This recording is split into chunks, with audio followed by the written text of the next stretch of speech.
These stories are inspired by the actual case files of the Office of Scientific Investigation and Research.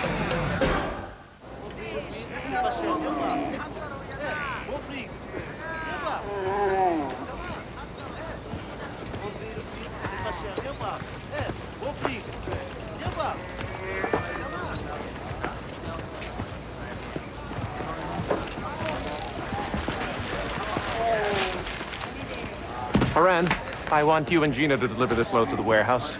I want the cleaning and cataloging to start tomorrow. Gotcha, boss. Frederick, sir, any special instructions? Just one. Drive very carefully. And hurry back for dinner. We all deserve to celebrate.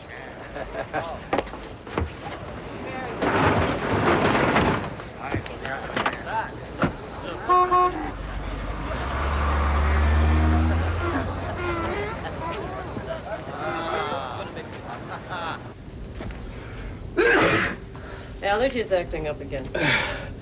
Well, tombs and allergy seem to go hand in hand. How's the translation coming? Slowly. But I've almost got it. What about this part? That section's gonna take a while. I'm only working with the top half of the symbols.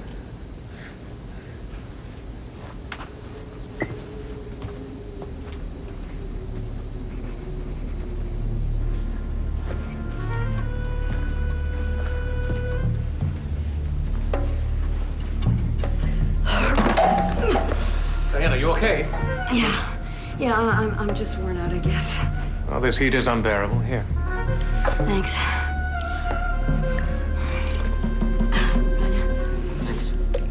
So, man, can't we go to the party now? Soon enough, Diana. Come on. Revel in the magic of this chamber. Look around at what you see. An ancient culture 3 millennia old. All watched over by Anubis. Guarding the treasures of another time. Not again.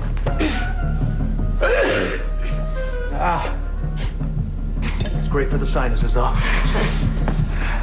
Frederick, the hieroglyphic at the tomb entrance, it reads, all those who disturb this tomb will die. Well, what's a tomb without a curse, eh?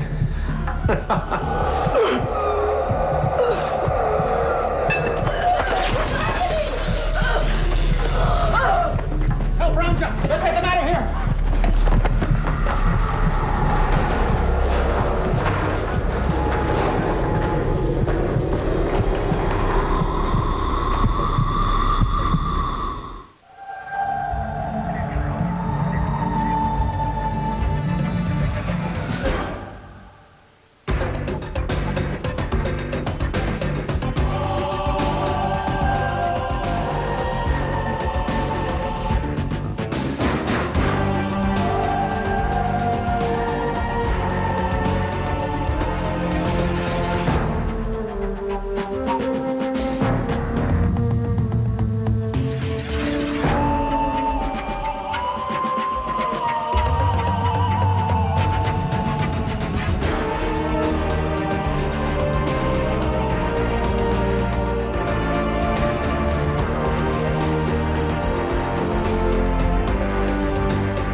Any archaeologist who is about to unseal and enter an ancient burial site does so with a degree of caution and perhaps even trepidation. For archaeologists are especially aware of the sudden and untimely deaths which befell most of those who entered, and some say defiled, Egyptian King Tutankhamun's final resting place. These events are the basis for the legend of the curse of the mummy's tomb. Could the power of an ancient curse reach into the present? In case file 631136, the OSIR was compelled to consider this possibility.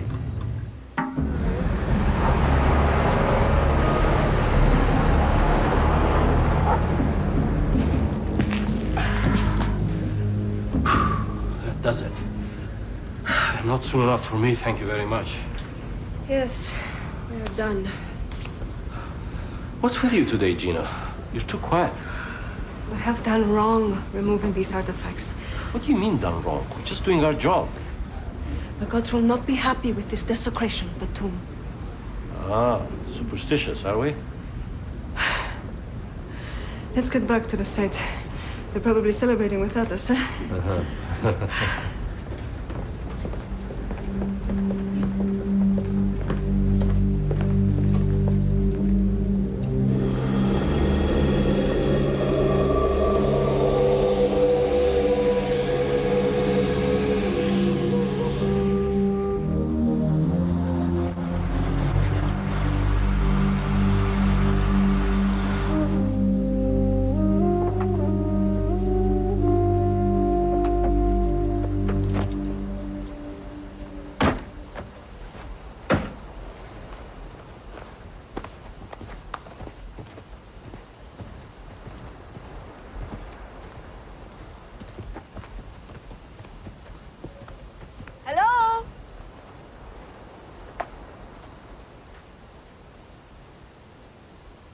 Where is everyone?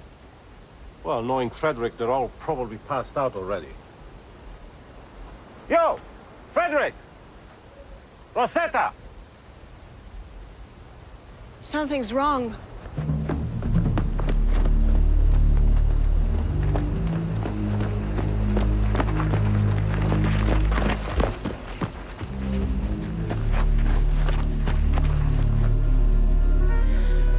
Oh no. Ronja! Diana! Are they... Dead. Professor Roberts? Frederick, are you in there?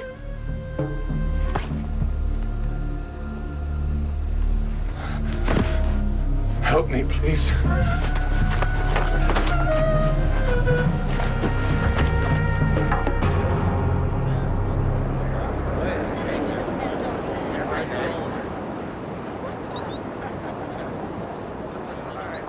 Initial log entry, case manager Connor Doyle. We've arrived at a dig site near Alexandria in Lower Egypt to continue investigation of the mysterious deaths connected with the excavation of the recently discovered tomb. The dig leader, Professor Frederick Roberts, remains in serious condition and is being monitored by our physicians. The mobile lab has been airlifted and is on site. The fact that all the deaths happened so suddenly and violently led me to believe it was some form of food poisoning. You know, Pharaoh's revenge. But the cause of death was massive parenchymal hemorrhaging, bleeding inside the brain itself. The brain tissue had also been ravaged in each of the victims. However, my autopsies could find no evidence of a virus, nor was there any hemorrhaging in other areas of the bodies. The case baffles me and my colleagues. We really appreciate your assistance in this investigation, both of you. Those tests you did, hypnosis and DEP, Digitally enhanced polygraph and regressive hypnosis, yes. what did you learn? Well, the results are relative. As we eliminate each possibility for the cause of the phenomenon, what we're left with, in most cases, should be the responsible factor. However unlikely that may be. You're wasting your time. I'm telling you, it's a curse. A death curse on all those who violate the tomb. We'll keep that in mind. There's Gina for you. Next, you'll be telling me to string garlic around my windows. You may be skeptical, but you did mention that you had a dream, both of you, actually. Well, yes, the god Anubis told me the curse was at work, and death will come to all those who disturb the sacred objects within, but it was only a dream. The same dream for both of you? We must return the artifacts to the rightful place and seal the tomb. Otherwise, people will keep dying. His condition is stabilized. That's good news.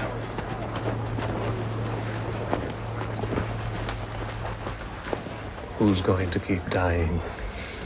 The curse must not be taken lightly. You must convince these investigators to return the artifacts to the tomb. Gina, that curse stuff is all in your head. The world deserves to marvel at these treasures. If anything, but for the loss of our friends. Professor Doyle, I do believe I'm on the way to recovery. I'm glad to hear it. I'd like Dr. Davison to run some more intensive tests, if you feel up to it. Frederick? Frederick? Where is it?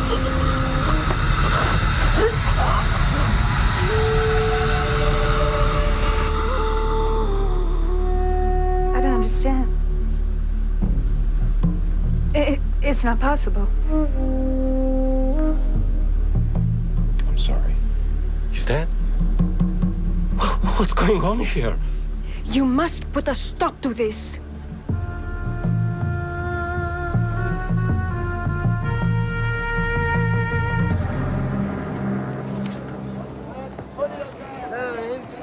Like with the other victims, Frederick Roberts suffered intense intracranial hemorrhaging. Massive bleeding inside the skull. Talking about something like yellow fever or even Ebola? It's possible, but I found no other evidence of internalized bleeding. It was all localized in the brain. If it's a virus, I've never seen one attack in this way. Except in Roberts' case, he managed to live longer than the other victims. How did we lose him? I don't know. Don't blame yourself.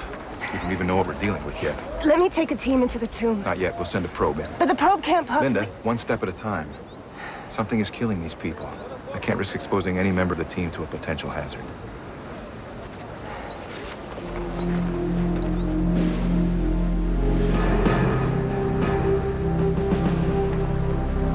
Doyle, we're ready when you are. Let's proceed. Guide the probe into the tomb. Activate visuals.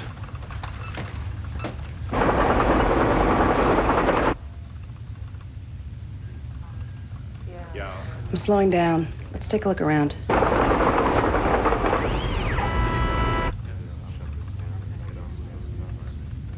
Any evidence of hazardous materials or toxic gases? Negative. All levels within a normal range. The drawings appear to indicate the Middle Kingdom.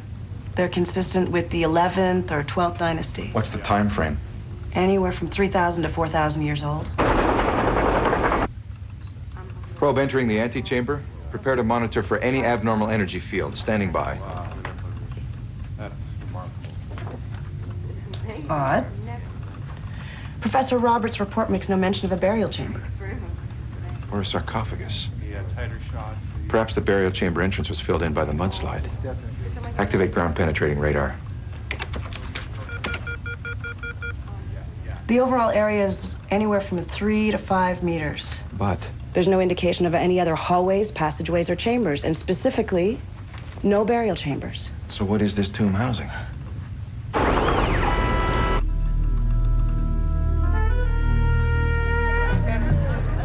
So like I told you, we brought the artifacts in here and stored them inside. They were all standing by for the dig team to finish the cleaning process and initiate labeling and cataloging. Were either of you ever exposed to the artifacts? I don't think so. Everything is wrapped in protective plastic for leaving the site. We've had the storage area sealed off and guarded since our arrival. So why did you bring us here? We need you to walk us through your routine when you delivered the artifacts to this location. We want to know if anything out of the ordinary happened. I can't go any further. I understand that you're apprehensive, but we need as much information as you and Gina can provide. We pulled up, dropped objects off, and left. There's nothing else to tell. Who's that? No! No! No! Anubis! No!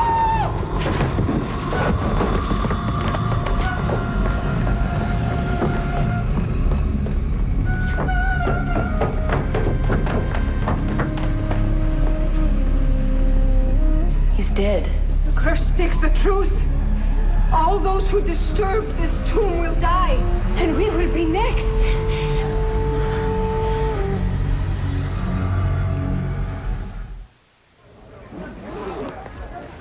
Case log update. While performing a routine walkthrough with 2 of the experiencers, this case suffered its 8th casualty, Ram Jamal. Dr. Linda Davison is conducting an autopsy on the victim. Results will be forwarded immediately. I'm currently working on the line under the deciphered death curse, but because of rock deterioration, it's been a real guessing game. Any idea what it might say? Well, this says shall not, and this could be within, and this I'm not certain about, but I'll keep trying different combinations and see what turns up. Can you explain the purpose of the tomb? Not at this time. But the fact that there was no reported mummy or sarcophagus is not that unusual. How's Gina holding up? Oh, she's terrified, and understandably so. Every one of her co-workers has met with an untimely end, and... She's absolutely convinced that she'll be the next to die. We should continue counseling her, but I'm concerned. A curse's essence lies in the imaginative projection of ill will. Like the cancer sufferer expecting to die is more likely to die than the one who fights the illness? So a cursed person can simply will themselves to die due to lost hope. Though Gina never handled the artifacts directly, she feels instrumental in disturbing the tomb. Yet, she's alive. According to Haran Jamal's statement, he never touched the artifacts either, and he's dead. What are the results of his autopsy? Once again, intracranial hemorrhaging. But his brain cells show none of the tissue destruction I found in all the other victims. So a different cause of death? Same cause of death. Different extenuating circumstances. Let's do it. Let's send a team into the tomb. At the same time, initiate analysis of the artifacts at the warehouse. Full precautions? Absolutely. Priority 1, hazmat and disinfection measures in place. I want the same group at the end of this phase that we started with.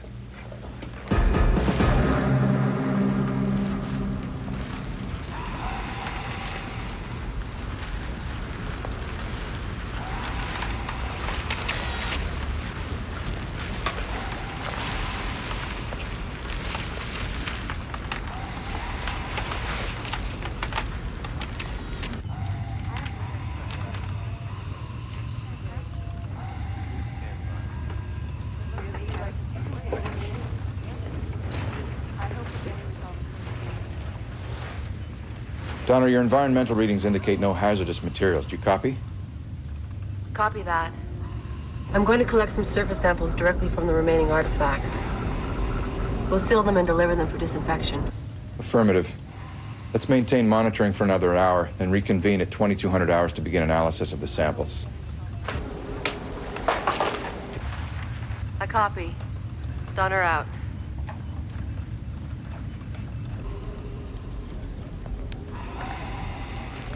Let's transfer this to the warehouse. Carefully.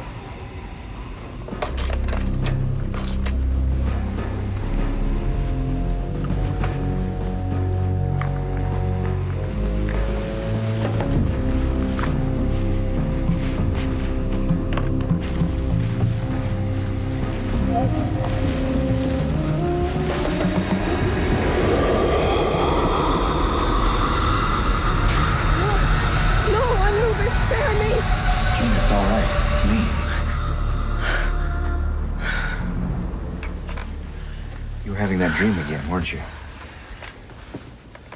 It is coming for me. Why does Anubis frighten you? He protects the domain of the dead. How else do you explain why everyone connected to this place has died? Gina, if you'll believe that there may be a rational explanation, then we can help you get through this.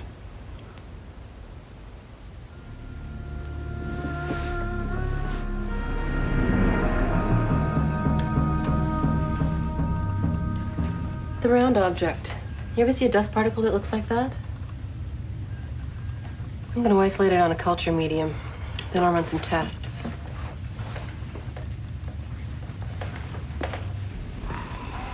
When I get a green light, I'm going to proceed with chemical examination of the artifacts. Affirmative. I'll join you as soon as I'm clean.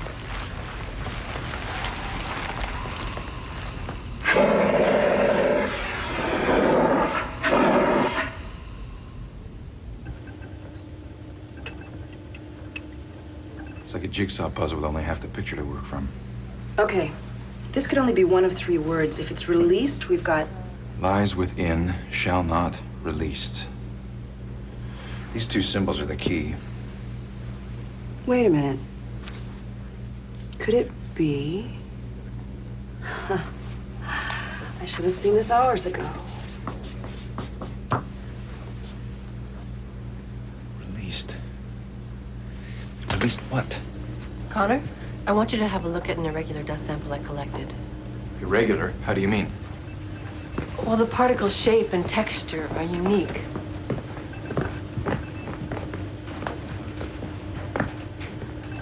What particle? Now it's bacterial in appearance, but moving in patterns I'm not familiar with. Is it contained? Yes. How did the bacteria originate? It's almost inconceivable, but if the particle was a type of spore... Germination could be triggered by the heat and moisture generated by the isolating gel. But the spore would have been dormant for centuries. Now it's gone. Oh, it must have an extremely short lifespan once activated. That would explain why we weren't able to find bacterial residue in any of the victims. I think we found your curse. But has it been released? All disinfection methods completed? I ran them twice to be sure. Now let's see if this tells us anything.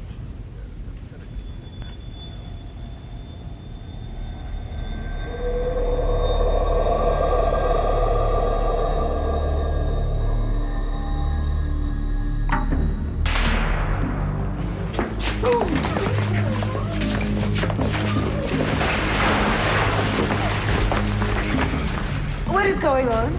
We'll explain later. The main thing is you're okay.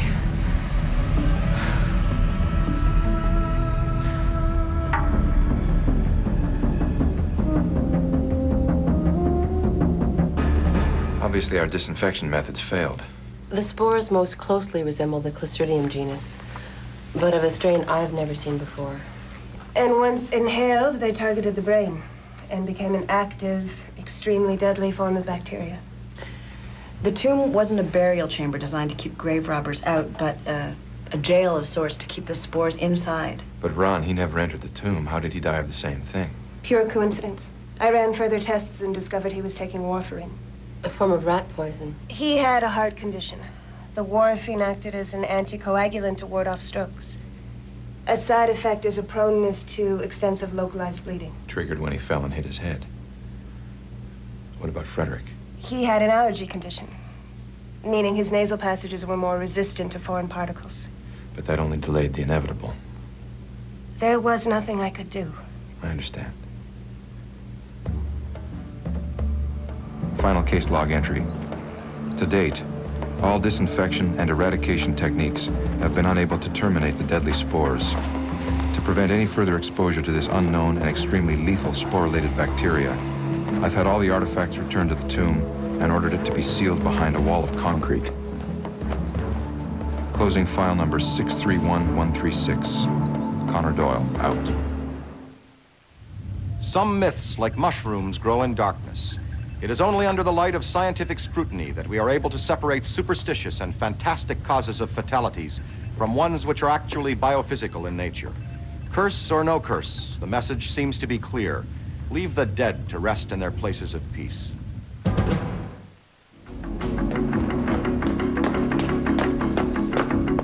It's Flight 66 Alpha out of Chicago. They say they were hit by lightning dead on. Where are they? Coming out of the storm 20 miles to the northeast, 7,000 feet and dropping. I've got emergency vehicles standing by.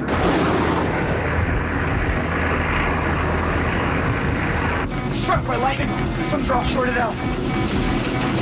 I can't touch the controls. But help him, he's got no pulse.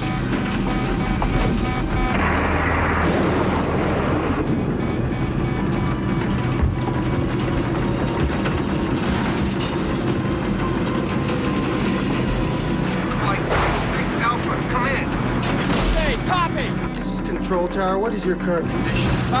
Pilot's out cold. Controls frozen. Gauge is malfunctioning. We're going down. Flight 66 Alpha, is your landing gear down? There's no way to tell. The whole panel's shorted out.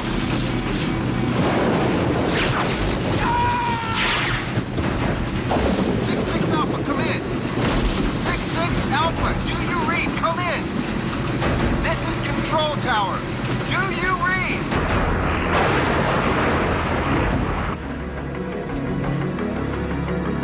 They have no landing gear. Enough to know. Put this on. Make sure his head stays back and below when I tell you. Bill, you're on final.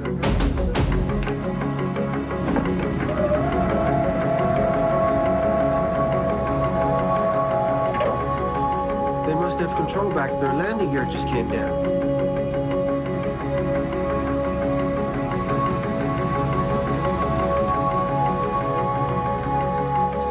Still no radio contact. They're coming in pretty fast. Flight 66 Alpha, come in. Jarvis?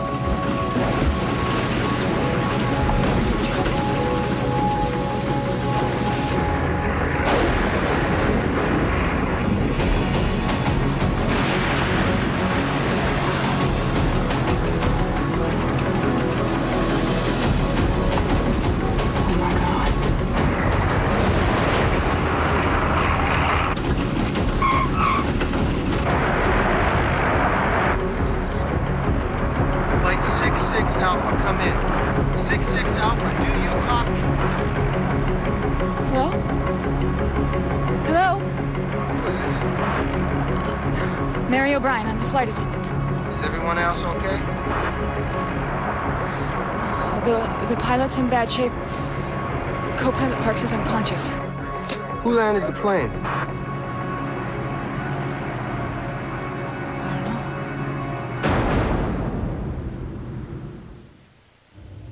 To some, a miracle may be an act of God. To others, it's ordinary people performing incredible feats in extraordinary situations. When the OSIR was engaged to investigate mysterious occurrences during a crisis aboard a private aircraft, they were confronted with the analysis of a seemingly miraculous event. File number 260122. Don't worry, Jarvis. You're gonna be all right. Connor Doyle en route to investigate a purported miraculous healing of the stricken pilot. Well, also. I mean, we saw her right there. The plane is dazed. We looked everywhere. There's no one else there. Yeah, hold it. Wait a minute. Come here. She saved the pilot's life. I watched her do it. Now, maybe she already left the plane. The plane was still pressurized when the emergency crew opened the door. There's no one else on the plane.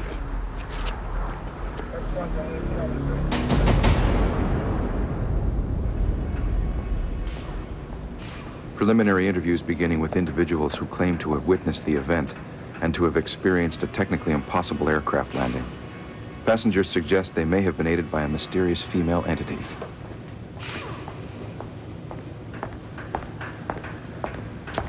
So you guys aren't FBI or FAA? No, we're an independent organization. Tell you what you're gonna find. The avionics are a total write-off. The damage have occurred after it landed? Co-pilot said all the systems went dead right after it got struck by lightning. Winkler? Electrical system definitely looks burnt out. I saw the landing gear come down, I saw the plane land. I'll tell you one thing.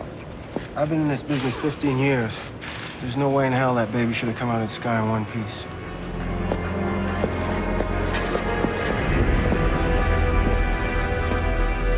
We received the weather report and proceeded to an altitude that should have been safely above the thunderstorm. It was a bright flash. It seemed to come from below, yet I've never heard of lightning shooting up like that. I was blinded. I felt a sharp pain radiate up my left arm. My chest seized up like I was caught in a huge vice. Well, then I just blacked out. Well, you take microchips, people think they're magic. But really, they're just capacitors, transistors, resistors. Complex web of integrated circuits, but on a base level. Quite simple. Rational. Now, I don't know who she was. I don't know where she came from. I don't know where she went, but I did see her save that pilot's life. There is a rational explanation. I'm not a great flyer on a good day. It's just about the only part of the job that I don't like. But you fly all the time. What is it about flying that you don't like? I don't like things that I can't understand. You know, when I look at several tons of metal and machinery and plastic and rubber, I wonder how it gets up there in the first place, never mind how it stays up there. Yet you work for one of the leading computer system developers.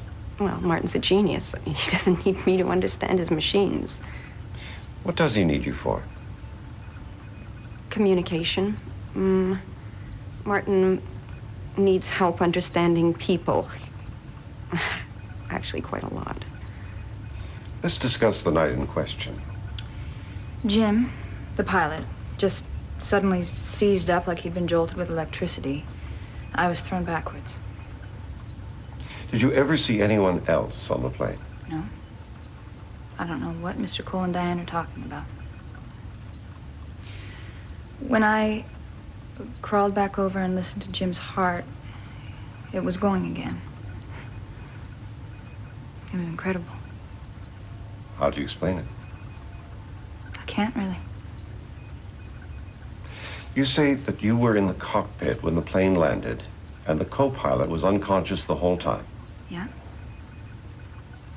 Who do you think landed the plane? I don't know.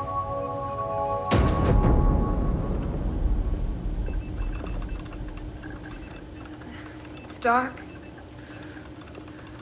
Jarvis keeps yelling for help. Can't find the flashlights. Help! The pilot's down!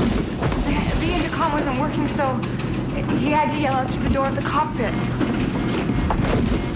What's happening? I don't hear the engines. What's wrong with the pilot? Why does it feel like we're dropping so fast? Because the engines are dead. Stay calm. Yeah. Crash. This thing's gonna crash. He's not breathing. Struck by lightning. Systems are all shorted out. We're going. I can't touch the controls.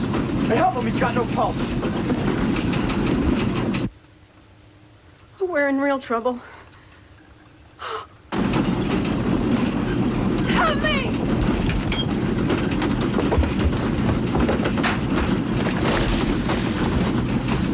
What can I do? Nothing. No. Put this on. Make sure his head stays back and blow when I tell you. Blow!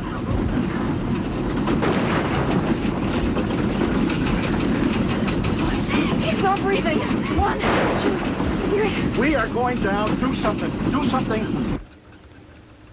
I'm trying to help. 2, 3. Blow! I see her. Who do you see? A woman. She disappeared. Out of nowhere.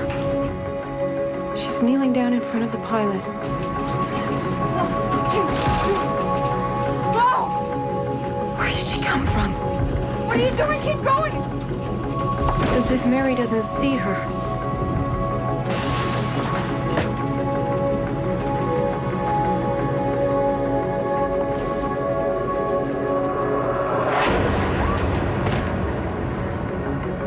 I'm awake. I open my eyes and I see her. Never seen her before. She smiles. Everything goes black again.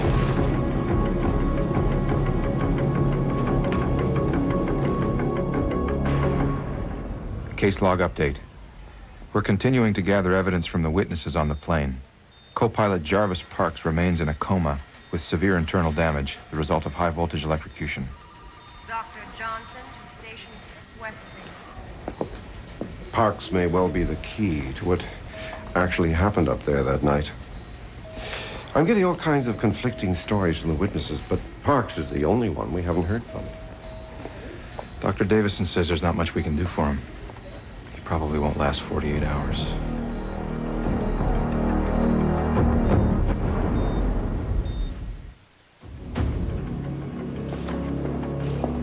Case log update. Despite the doctor's best efforts, co-pilot Jarvis Parks' condition remains critical. We're proceeding to the environmental assessment phase, hoping it will clarify the conflicting witness testimony.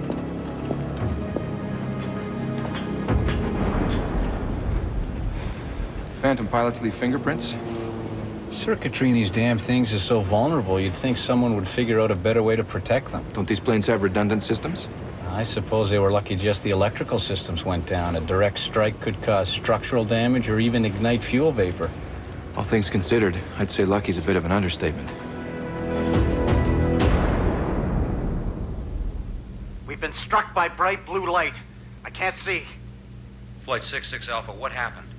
I'm regaining sight. Systems are down. Gauges not functioning. It was at that point that the radio transmission cut out. And the radio's currently non-operational. But Finn later talked with Mary O'Brien over the radio after the plane landed. Yes, can't explain it. What are we looking at up there? This is 2 new class of lightning phenomena that's recently been documented. Both happen above cloud cover and are extremely rare. On the left is the red sprite, and on the right, the blue jet. It's possible that the co-pilot was describing the latter. It appears as a cone of blue light bursting upwards at tremendous speeds. If the plane was hit by one of these types of lightning, could it have landed safely? Not with the electrical circuitry destroyed. The landing system, well, nothing should have functioned. What about the reports of a 6th person on board, as the witnesses described, a fair-haired woman? Well, the cabin was pressurized when the plane landed. The ground crew did a thorough search. We don't know how she got off the plane, or for that matter, how she got on the plane. According to our historical background check on the area and the witnesses, this Airfield used to be used as a military landing site during World War II. Only one plane has ever crashed here, in 1945. It was a medical evacuation plane. It was apparently hit by lightning. Survivors? None. Well, you're the experts. You haven't found anything? Mr. Cole, all I said was that we hadn't been able to reach any conclusions yet. Look, she's real. I just want to reward her. Martin, how do you explain what she did with her hands? You saw it. I know you did. The lights were out. The plane was going down. We were under stress. And why would she even have been on the plane in the first place? Yes, well, that's something I'd like to ask her, too. He refuses to believe that it could have been something else. Like what? I was talking to Jim, the pilot, and we both think that it could have been... I don't know, it sounds so silly to say it out loud. Don't be shy. You'd be amazed at the things I've heard and seen. Yes, well, she is real, and she's out there somewhere. Find her.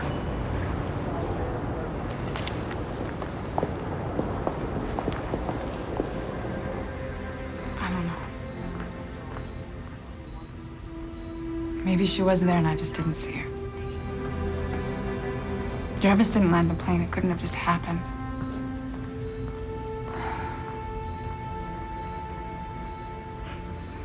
Doesn't make any sense, does it? I mean, why save all of us and not Jarvis? Why does this have to happen to him?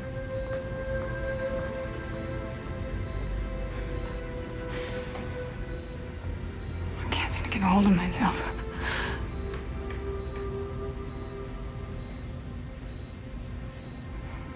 I keep thinking maybe.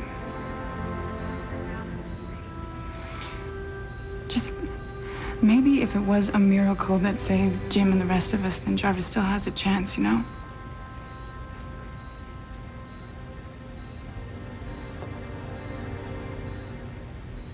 Maybe all I have to do is believe.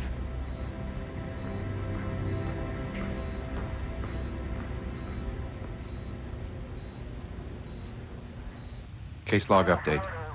We're proceeding to environmental monitoring. The witnesses have been rigged with full biofeedback monitoring equipment. Video and infrared surveillance will also be implemented. You see, Mary's searching for some sort of explanation. Now, in behavioral terms, that's the survivor syndrome. She's trying to rationalize in her own mind why the events turned out the way they did, why she's okay and Parks is not. And even for someone who doubts that there was a force capable of intervening, the desire to believe is extremely powerful, especially in such dire circumstances.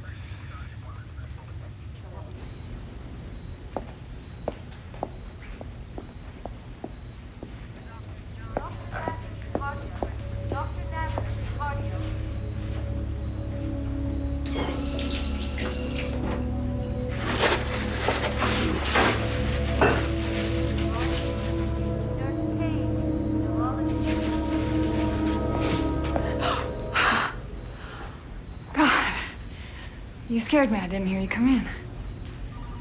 He's doing much better now. He is? Her pulse appears to be rising rapidly. She appears to be talking to someone. But the doctor said he's gonna be just fine.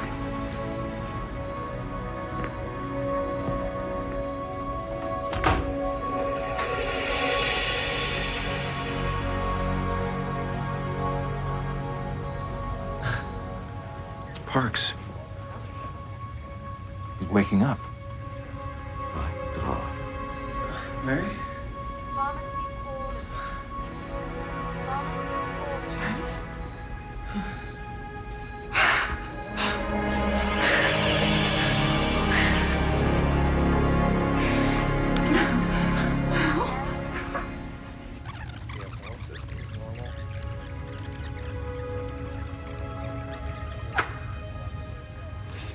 She's adamant.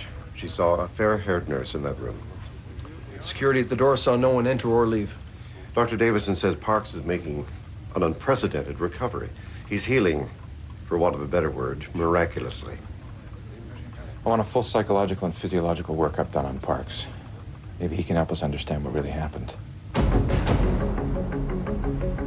Do something. We're going down.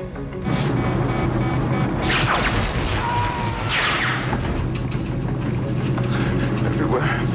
Blackness. I'm on fire. Burning.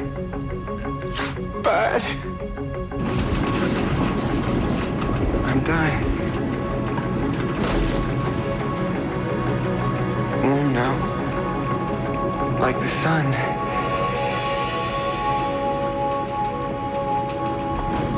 I open my eyes. She's flying the plane. She smiles at me. We're landing. We're okay.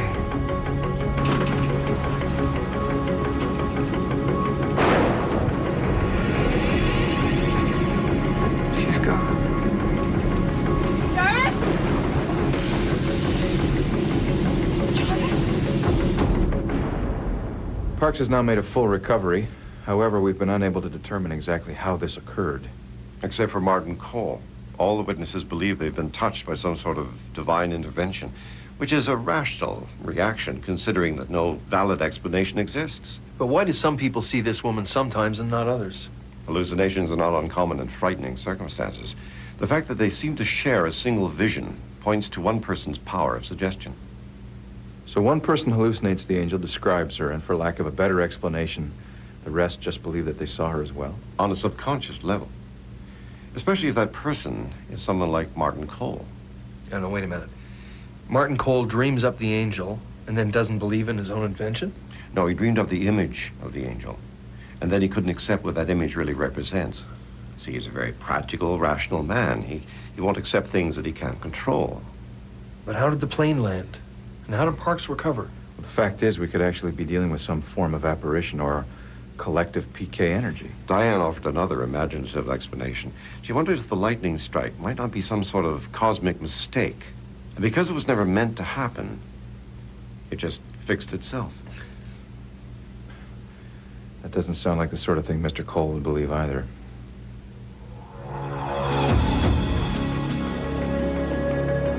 Final case log. We're wrapping up the investigation after 3 months of intensive monitoring. No evidence to explain the amazing events was collected. No further sightings of the mysterious woman were reported. What are you working on? Martin?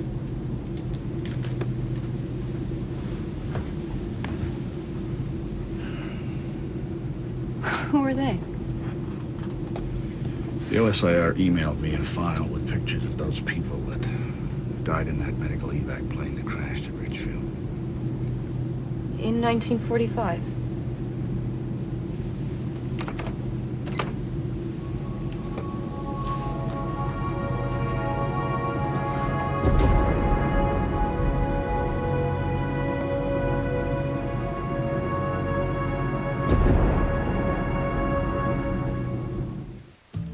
Do angels really exist? Several national publications have run cover stories focused on man's belief in these celestial beings.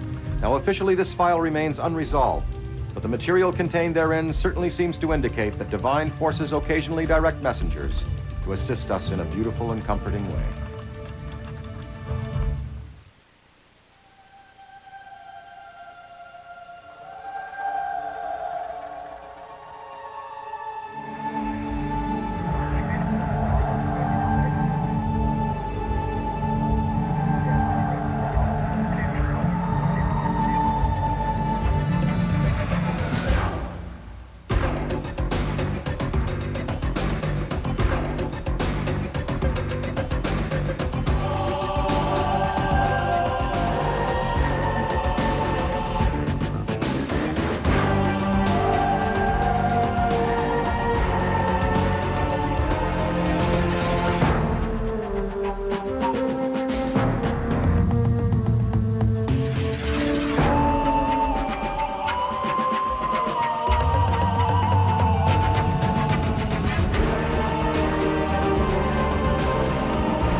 stories are inspired by the actual case files of the Office of Scientific Investigation and Research.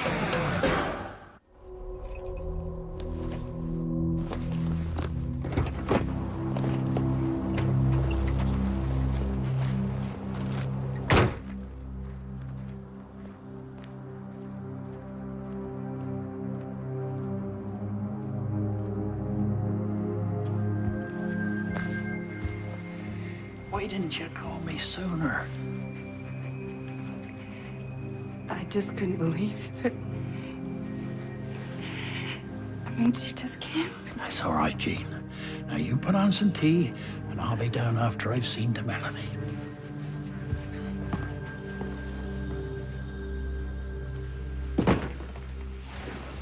Look. There, Melanie.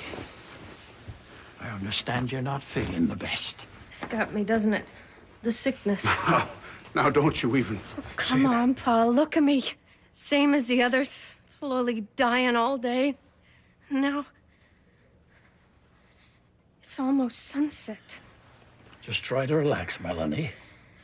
So far, all I can find is a slight fever. That's how it starts, isn't it? I feel as... Oh, Lord. Dr. Exum, please, can't you do something? Fight, Melanie. You've got to fight this. Please.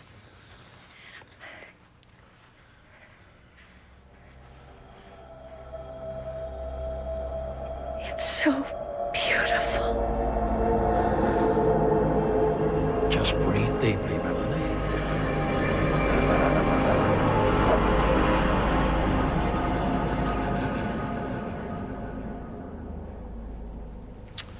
Melanie? No.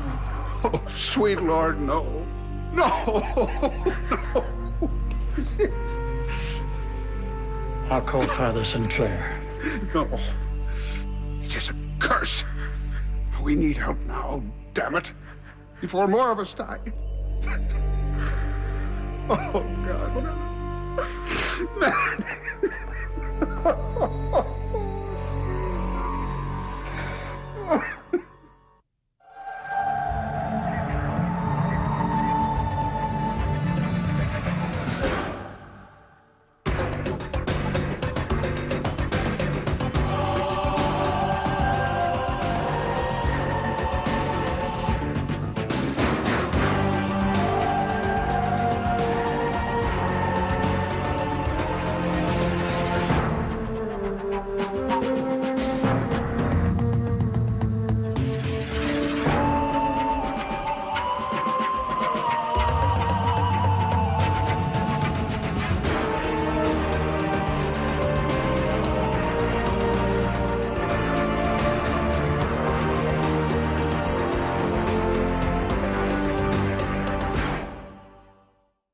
Remote islands all across the North Atlantic coast bear tantalizing reminders of prehistoric explorers. Great stone and earthworks were left behind by Norsemen to symbolize their achievements. Now, some of these great works of primitive art also seem to carry deadly warnings. Warnings that should have been heeded by the community of Bell Island.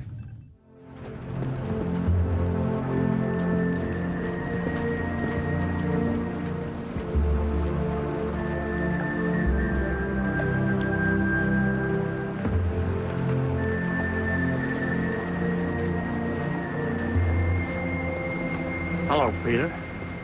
You're looking well. Thanks, Dad. You too. It's been a long time. 8 years, maybe. Longer? This must be pretty big if you couldn't handle it yourself. Well, I hope you find what you're looking for. Good luck. Oh, boy.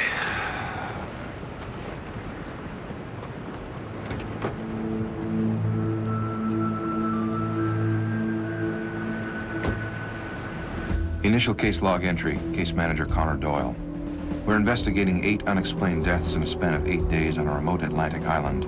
Our contact is a member of our own team, Peter Axon. People here have trusted me for 50 years. Now they're dying, and I can't do a damn thing to stop it. The first 3 cases I thought were just a virulent flu strain, like in '62. Well, the symptoms don't match for influenza. All the victims, they started feeling it in the morning. Right. Followed by a 10-hour period of disintegrating energy. And then at sunset, they're gone. Nothing in the blood, nothing in the brain. Just death, plain and simple. So they were through with living. This government health inspection report's pretty thin. Damn bureaucrats found nothing. They can't make a decision on what to do. What are the local authorities doing? Why didn't you ask them? Hello, Peter. Annie. It's good to see you again.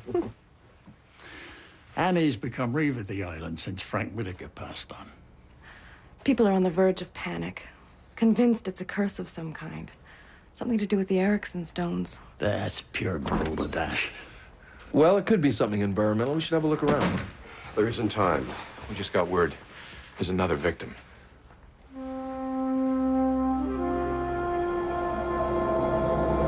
So beautiful. The light.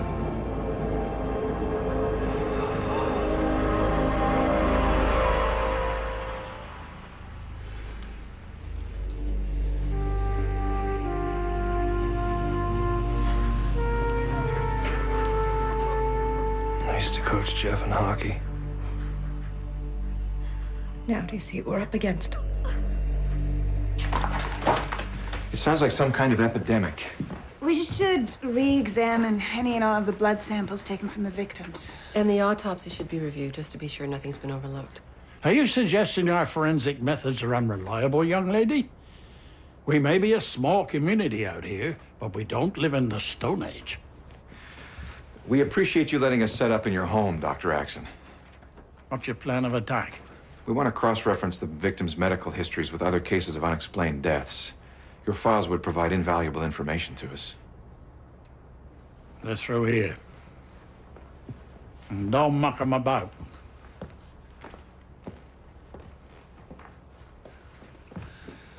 He's actually mellowed over the years.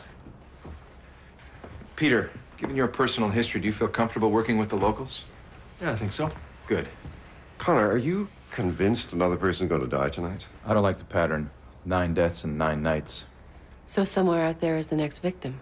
We have roughly 8 or 9 hours of daylight left. What did Annie mean about the Erickson stones? Is this some local superstition? No, it's our own personal Stonehenge, something the Norse explorers left behind. The curse was dreamed up as a tourist attraction. Could they somehow be a factor? No, they're just rocks. Well, check them out anyway. We can't afford to overlook anything. Lindsay, you and Peter work together. I want you to do a wide spectrum scan of the area around where the last few victims died. We're looking for toxins, traces of infectious diseases, or anything that might indicate foul play. Right, we're on it. We'll take Annie along as our guide. Okay. Let's start putting together some theories. You and I'll work with Dr. Axon. Okay.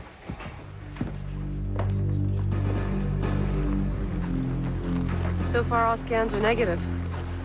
Yeah, nothing but land and dropping temperatures. I'm not surprised. Nothing changes here.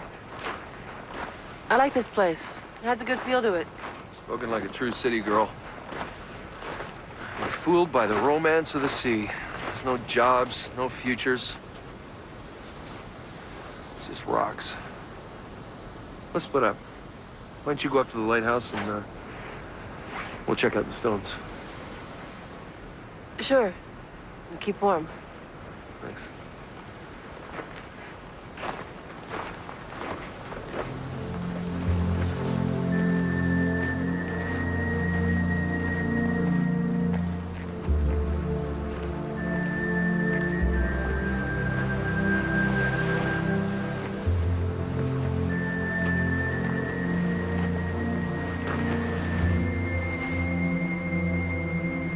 Remember how we used to play here after school?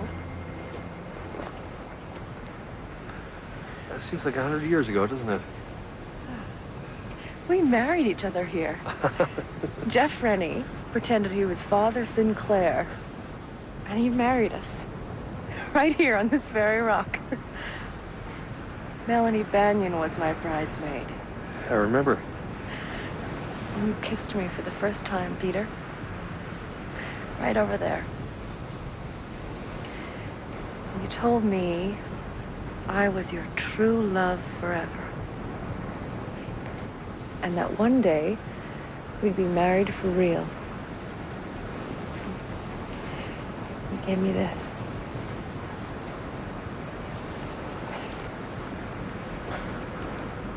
This silly stone.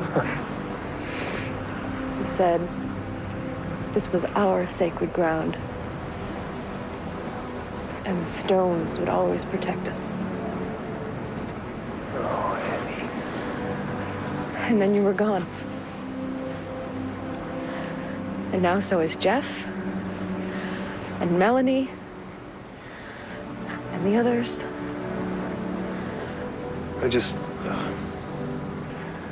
I figured you'd forgotten about me and moved on. I had.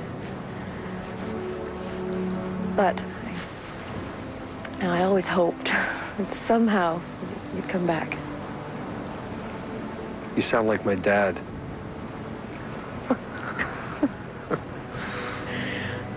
Oh. I thought about you, Annie. But you didn't write. You should have come back at a better time. I don't know.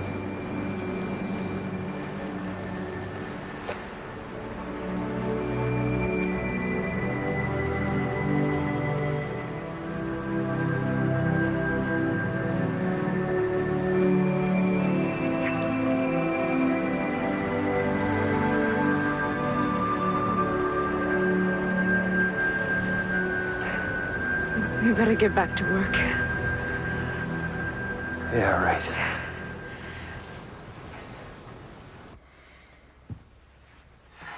Well, there's nothing unusual in any of the blood samples. We're just covering the same old ground. Dr. Axon, the only way we can help people is to find a diagnosis that fits the illness. Anything? That's a waste of time. We should be out there knocking on doors. We have people doing just that, Dr. Axon. Connor, I've been going through Raymond's library. He has quite an extensive historical collection. Anything on the Erickson stones? Quite interesting folklore. These stones were apparently carefully placed to form an astronomical calendar. They specifically indicate a future alignment of planetary orbits. How specific? Well, if we are to believe the legend is true, they forecasted 800 years into their future. Right? Now, if the site is that old... That means our present. Dad, it's Annie. What happened? She just collapsed. Peter. Peter. She's burning up. Just like the others. We were out examining the stones and she just collapsed. Did your sweeps pick up anything that could explain this? Nothing. No traces of anything out of the ordinary. Peter. I'm here, Annie. I knew it would come for me soon. Just a matter of time.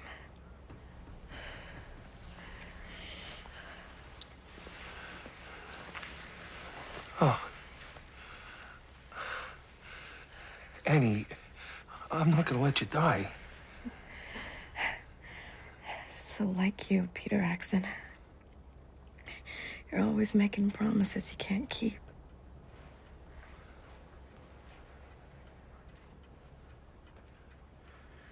When does the sun set? 5:41.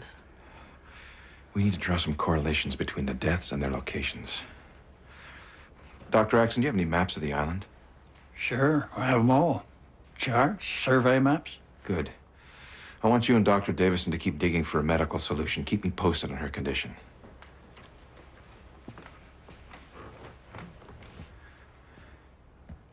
Peter? We need you.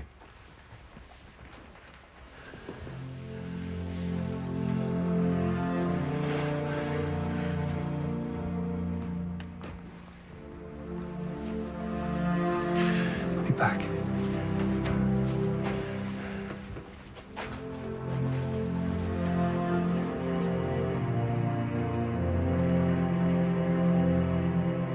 We can narrow the deaths to within a 10-kilometer radius around the Erickson stones. There are 9 stones in all, and there have been 9 deaths. The first 5 occurred here, and the next 4 died here. What about Annie? I don't know. We were both standing right inside the circle of stones when she collapsed. I don't know where that leaves us. It's a small island, and everyone at some time or another has visited the stones. And everyone lives near the stones, half for centuries. With no ill effects. Near the stones. That's it. Don't you see? All the deaths lie in a meridian leading from a particular stone, direct intersecting courses. Except for Annie. She's the 10th victim. But there are only 9 stones. Why would they affect her? Peter, what are you looking for? Possible explanation. Here. You see, when we were young, the old folks used to tell us, beware the prophecy of the stones, of the death it would bring to the island. Of course, we ignored them. But this is what it foretold. There shall come a time of convergence, a time of alignment in the night sky.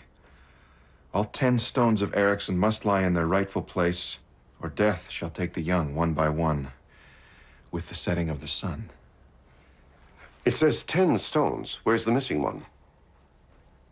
I think I know. It has the same age and mineral content as the Erickson stones. So the town must have moved it here from the site over 250 years ago. Forgetting it was originally part of the Erickson stones. Peter? According to the legend, all 10 stones have to be in place by tonight, or more people are going to die. Maybe there's something about these stones we can't register.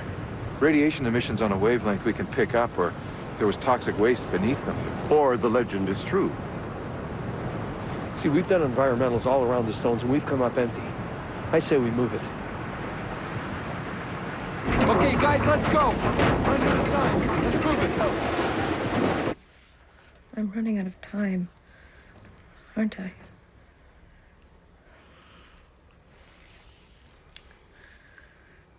He's on a fool's errand, your son.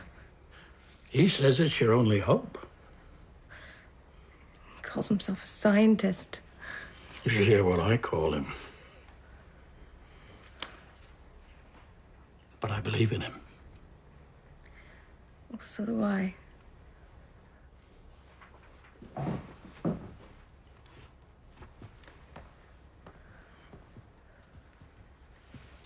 We've managed to isolate some antibodies lying dormant in all the victims. It looks like they died from a form of mutating virus. Virus? What virus? We don't know. It looks like Powassan virus, but it's unlike anything we've ever seen before. Encephalitis? We'd have to see it under an electron microscope to be sure. Well, let's do that. Dr. Axon, there are only 2 labs in North America capable of isolating a possible cure. It could take weeks or months for them to identify and analyze this virus. And we have to find another way.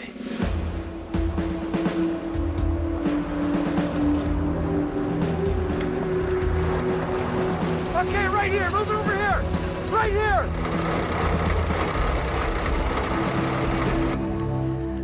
Vital signs are dropping.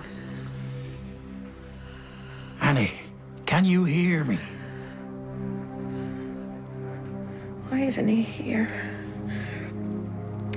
I can't last much longer.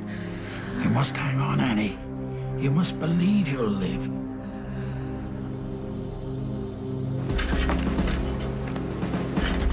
That's it. Lindsay, how is she? There's no change, Peter. What are you giving her? 0.5 cc's norepinephrine. But we still don't know exactly what we're dealing with here. I won't lose her like I lost the others. You give this injection to that woman, and it could kill her. And if I don't, she's dead already. We did everything it said.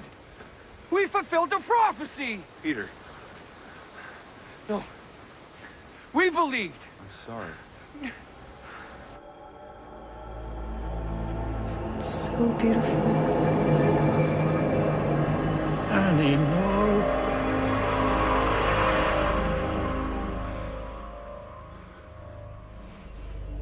Peter.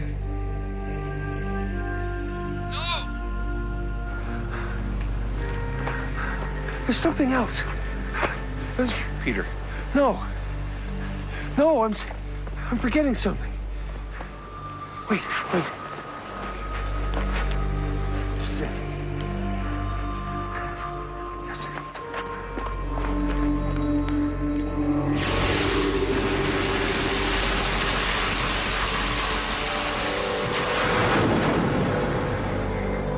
Well, I'll be damned. I told you it was beautiful.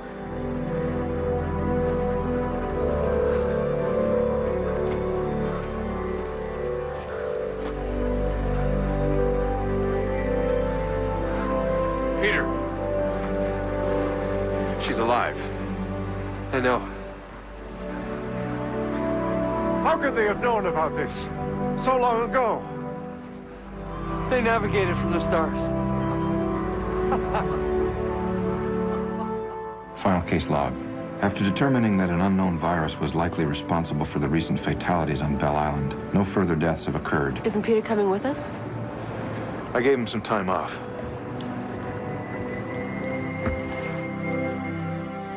I think it was some form of the aurora borealis. Ionization of atoms in the upper atmosphere. You could stay. Yeah, figure it out. Well, actually, I've thought about it. I have. And I would. Go on with you. You'll be stir crazy within 2 weeks. I think you're right. But I love this place. I really do.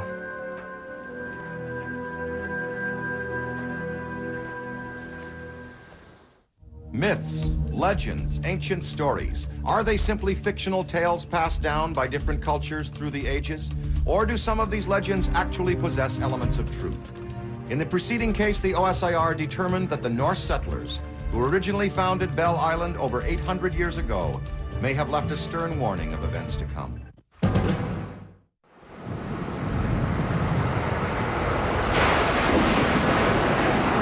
Come on, Mom, we're gonna be late. Don't worry, we'll get there. Andy, can you say that again? My signal's breaking up. I'm still too far to the city. I'm picking up your cleaning so that you'll be set for tonight's screening. Still can't get Howard to confirm. Oh, damn it. Look, make it happen. Call him back and say please if you have to. Oh, hold on. Blythe here. Sam, hon, look, I can't talk right now. Have you seen it? Yes, love the cut. Oh, it's working much better. Stop worrying.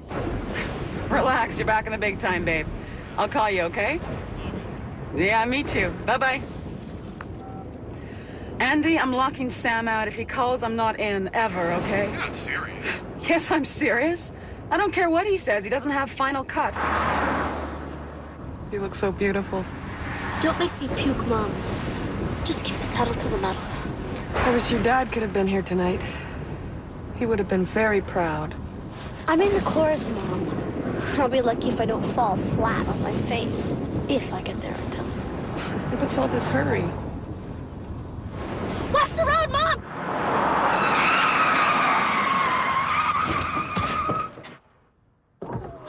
Are you all right?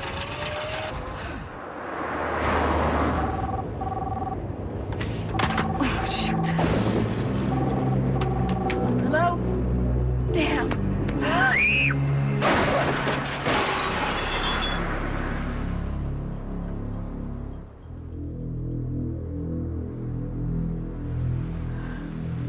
Mom? I won't leave you. Mom?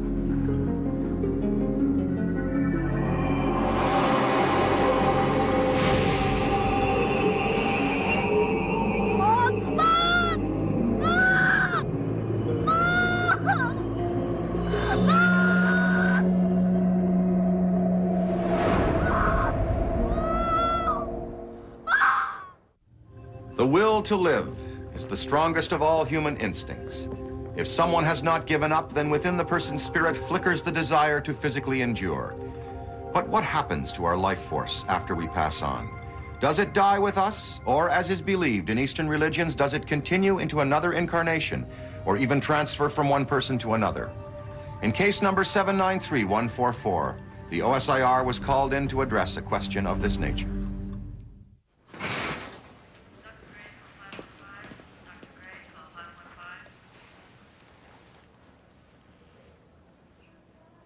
Where's my mother? Shh. You need to get some rest, honey. I want to see my mother. Holly, I have some bad news. Yes, after some rest, Blythe should be fine. There may be some disorientation from the concussion.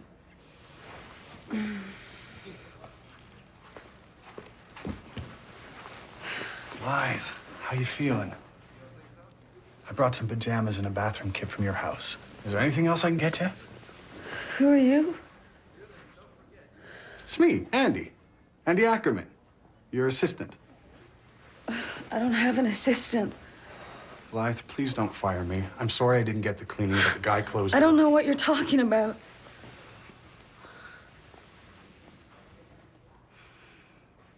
What day is today? Tuesday. And what's your name? Karen Gustafson. Where's my daughter? Case Manager Connor Doyle, initial case log entry. We're investigating a possible transfer of consciousness between two women following a fatal traffic accident. Hi. Looking for Dr. Harper? Is it possible that in the aftermath of the accident, the paramedics confused their identities? I know Blythe Hall. She donated some props to our fundraising auction. Harassed me for weeks for the tax receipts.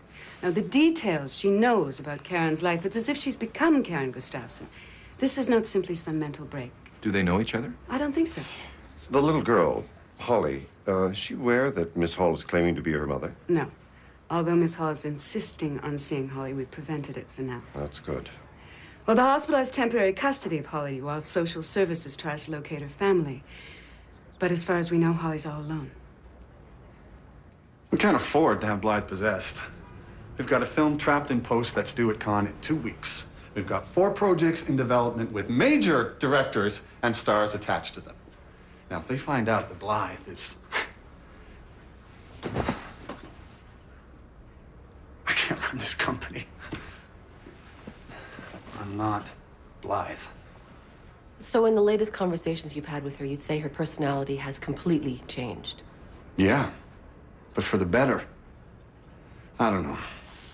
People say she's, well, a ball buster, but my God, you gotta be tough to get where she is. I guess Miss Hall's had to do some pretty ruthless things over the years. Every 5 minutes. Has she ever expressed any guilt about the things she's done? Any remorse? Not since I've known her. I can't explain it. I know that's what I used to look like. I look different now. I still feel like the same person. Well, to me, you look like Blythe Hall.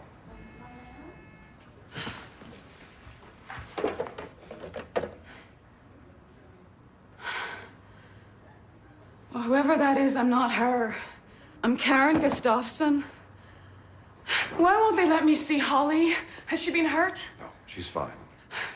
She must be so scared. Look, Karen, you have to understand, we're very concerned about how it's going to affect Holly seeing you like this. Look, she needs me. Without me, she's all alone. I can prove I am who I say I am. Ask her. Ask her about the time she ran away and her father and I found her on the road with no jacket. Okay. I'll talk to her. I was 6, I think. Dad said I could have frozen like a popsicle. Holly, can we talk about the accident? Sure. What happened? I kept telling her to go faster. It wasn't your fault, Holly. It wasn't your mom's fault either. Did the police arrest the person driving in the other car? No. It was an accident. Do you remember much about what happened that night? When the other car hit your car, what happened? The lightning was everywhere. My side hurt, so did my head. Everything was spinning. What did you see? My mom. She's hurt. But... Go on, Holly. A light is coming out of her. What kind of light? Bright light, like a fairy in the movies. What's it doing? Dancing. Then what happened? It's going away. It's gone. All the light is gone. When is my mom coming back? She's in denial. She refuses to acknowledge her mother's death and the trauma, the pain of her loss at Holly's stage in life. I'm going to try to counsel her. I just hope that she has a lot of natural resilience. What about the light that she described? Could be anything. Wishful thinking, the concussion she suffered. Our background checks confirm that prior to the accident, Blythe Hall did not know Karen Gustafson or her family. There's things about Karen that Blythe could not possibly know. Somehow, after the impact of that car accident, Karen's dying spirit transferred to Blythe. How is that possible? Just flying wild here, but it's possible that the fluke lightning charged the atmosphere, which acted as a medium for the neurons which contained Karen Gustafson's memory. I would like Holly to see Blythe. I don't think that would be wise at this point. I know what you're saying, Lindsay. But we can't keep them apart forever, not legally. Sooner or later, Blythe is going to approach Holly. I would rather it be done in a secure environment. Now, if you were Holly, wouldn't you want to know? No, I don't think so. Even if we go with the assumption that it is Karen's spirit in Blythe, we have no idea how long this situation will last. Losing your mother once is bad enough. Twice, maybe more than anyone can handle. What about Blythe's spirit? Her soul, her consciousness? Surely we have a responsibility to bring her back.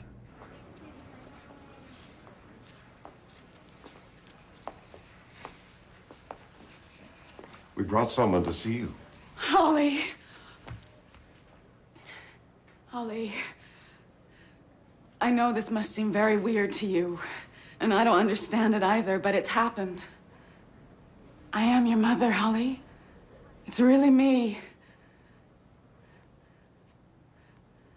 Remember when you broke your dad's baseball trophy and ran away? This is a trick. No. No, it's not.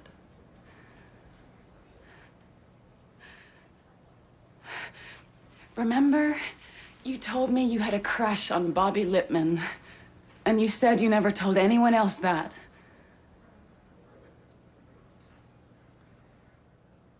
No. You're not my mother. My mother's dead, and you killed her.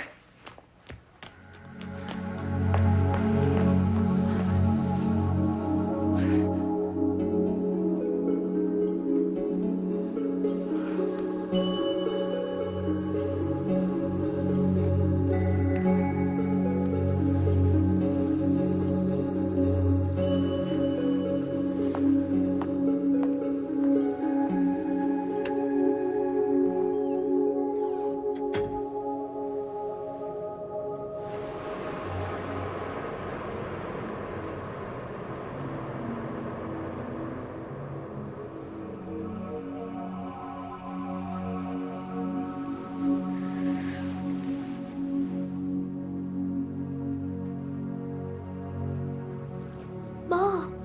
Yes, it's me.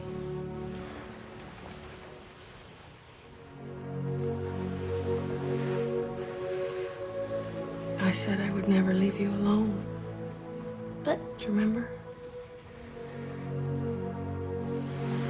When your father died, I promised you that I would never leave you, no matter what. Do you remember?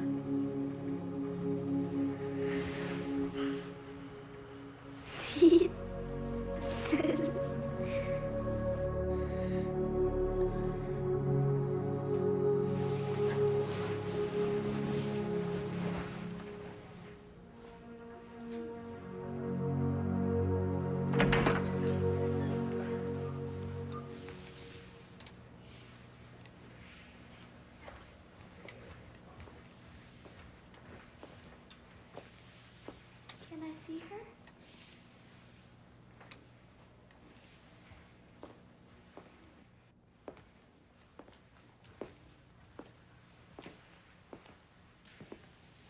Go on. I'm sure she won't mind.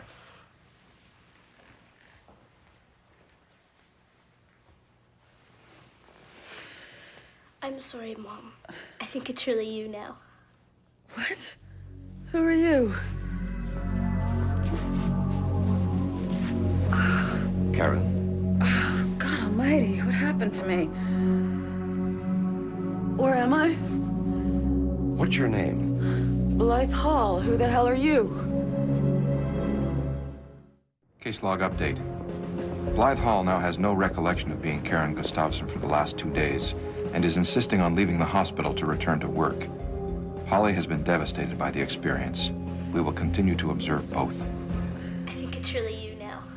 What? Who are you? Karen. Oh, God almighty, what happened to me? You all right? I should never have brought Holly and Blythe together. It was a terrible mistake.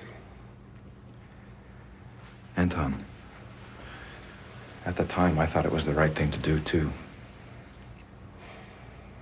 You know better than any of us that what we do isn't an exact science. You know, sometimes I think that you have it the hardest. How so? Well, trying to hold people together after they've faced the inconceivable, witnessed horrible things. You know, you can't always predict how they're going to react. Thanks, Connor. It's just I don't like making the wrong choices for my clients. Does a choice always have to be either right or wrong? It feels weird to be back here. Oh, no, honey. No one I know will ever be here again. All our stuff will be gone. It'll just be empty. You got everything you need? One night only. Are you ready, Holly?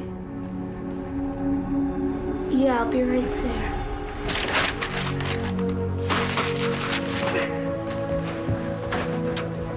I'll tell him I'm very sorry. Look, we have a delivery date and I'm sticking to it. I'll tell him I'll...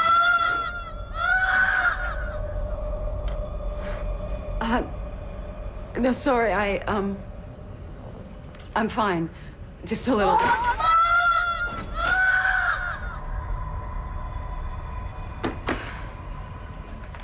Blythe, Sam's on line 1 and... Blythe? Just a headache. I'll get you an aspirin. 4. What do you want? The insurance adjuster's back. He wants to talk to you about the accident. Oh, okay. Show him in.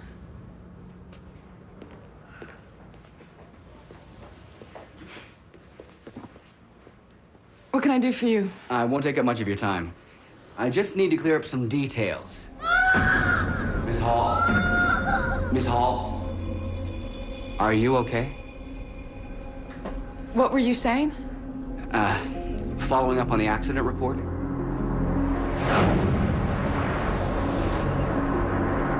Why are you here? Well, I'm trying to understand whose fault the accident was.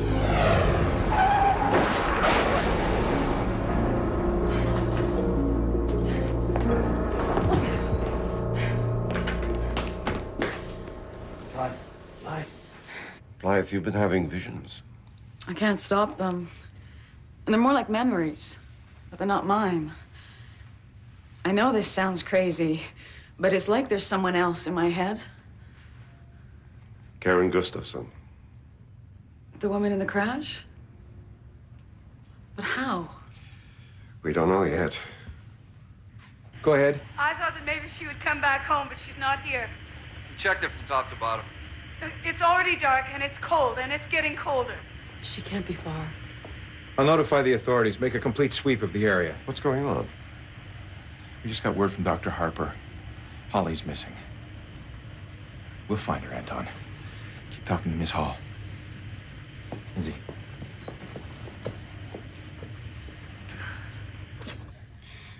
Blythe, tell me more about this vision where you're standing in the road.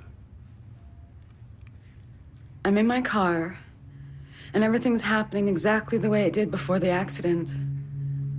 Except it's all happening in this empty place. And there's stars all around. Then I see myself in the road. I'm not moving, I'm just standing there in the middle of this empty place.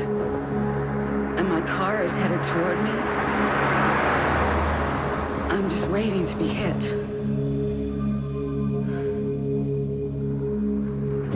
She's my daughter, she needs me. Karen? I've got to stop her. Do you know where Holly is? She wants to be with me. It's Anton. He says Karen's personality has reemerged in Blythe. Where's Holly? Does she have any idea where Holly might be? The crossroads where the accident happened, I just saw myself killing Holly. We better hurry. Connor, Holly's in danger. She's at the crossroads where the accident happened at 9th and Gloucester. We're only blocks away. It should be just up ahead. Connor!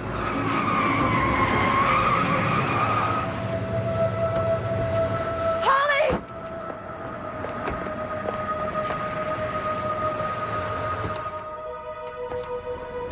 Holly!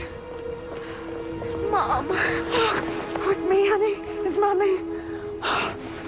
Don't you ever do anything like this again. I wanted to be with you. Oh, you will, sweetheart. You will. Well, you got a life to live first. Can't you stay? You have to let her go. I'll watch over her for you. I promise.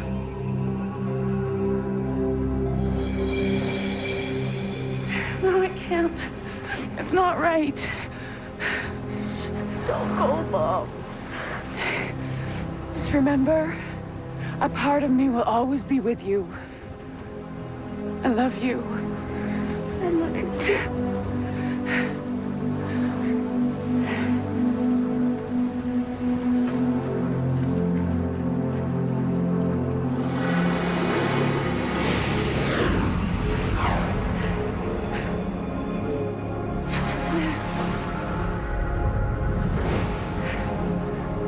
What's happening?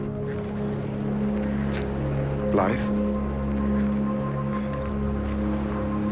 Everything's gonna be okay.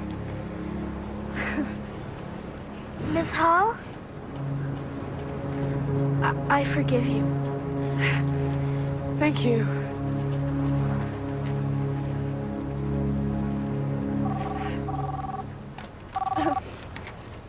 Hello? Hi, Sam. Oh, Sam, it's you.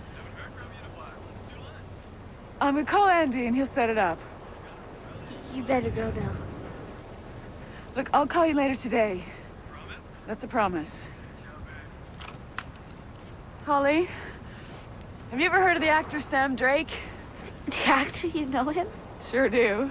I'm gonna meet him tomorrow for lunch. Do you wanna come? Are you serious? Very serious. Hey, do up your coat.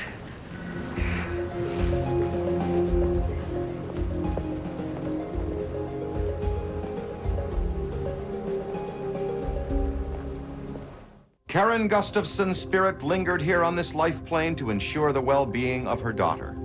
Karen's soul then could move on into the next world, a world which certainly and eventually all of us will come to know. This is Dan Aykroyd for Sci Factor.